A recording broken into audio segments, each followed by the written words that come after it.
Hey, what's up guys? Josh here with Terradrift, and today we're talking about these Vivobarefoot shoes. These are the Primus Trail SG. Now I gotta be honest, when I first got these shoes, I was like, you want me to hike in these? What is this? This is weird. It kind of looks like a cleat. So first impressions of this shoe weren't stellar, just at first glance, because of this very large toe box. Now I like a large toe box, but this is almost akin to what I imagine a clown shoe would be. It's not the best look in the world, but I decided to give that a pass and try these out on the trail and see how I liked them. So the first outing was about a 2-hour hike on very rocky terrain. So the first thing I noticed was that when this comes in contact with your ankle, if you're not wearing a high enough sock, this is going to dig in, at least on me. Now if you have, I don't know, larger ankles, maybe that won't happen.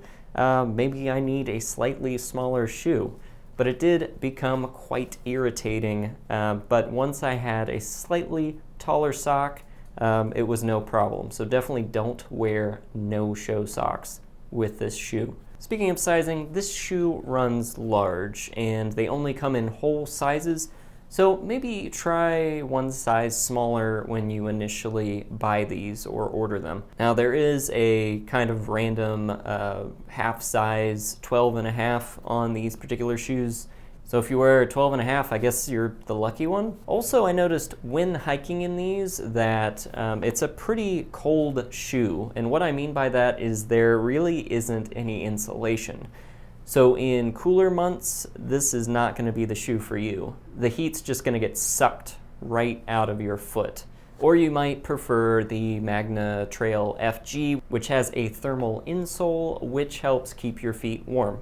So I mentioned the cleat-like tread on these, but I did really like this tread. It gripped the ground really well. Now when I was walking on slippery rock though, this was not up to par. This rubber was extremely slippery, and I have to say, I kind of almost fell into a lake. One thing I did like about these shoes is that they come with both these quick laces and regular laces, so you can decide between those. They're not the fastest shoe to slip on. You have to kind of pull back this aggressive heel pretty far, but overall it wasn't a bad experience. As far as flexibility goes, these shoes are extremely flexible. In fact, you can roll up the entire shoe and pack them that way if you so desired.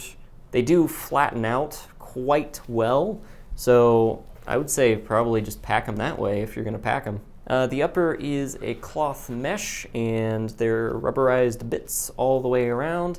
It does reflect water fairly well, but you're definitely going to absorb some water into this upper toe area. Now, of course, I would be remiss if I did not talk about the sustainable aspect of these shoes.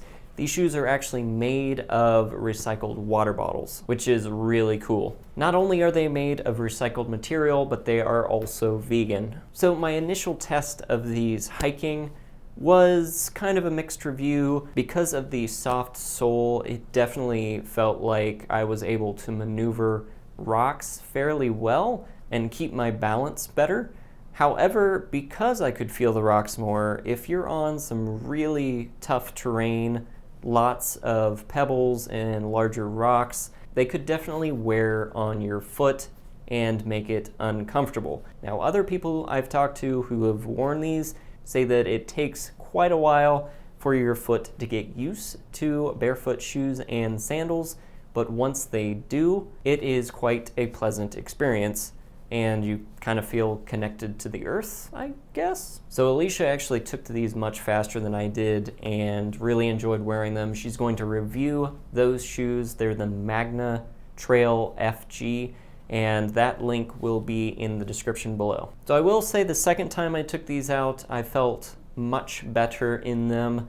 Definitely a trail shoe. You could totally wear this in the city. However, the aggressive tread on this model isn't great for that. I did end up getting used to this larger toe box, just the look of it. Initially, I did feel a little bit clownish in them, but I've definitely gotten used to it. It's not as bad as I initially thought, and no one has made any comments about it, so I feel pretty good about that. So if you're interested in trying out a pair of Barefoot shoes, definitely give this brand, this shoe, a go. So if you enjoyed this video, if you found it useful, please give it a thumbs up and be sure to share it with your friends, your family, your mortal enemies, and don't forget to subscribe for even more gear reviews, travel, and adventure. And be sure to check us out on social media at Terradrift on Twitter, Facebook, and Instagram, and our website, terradrift.com.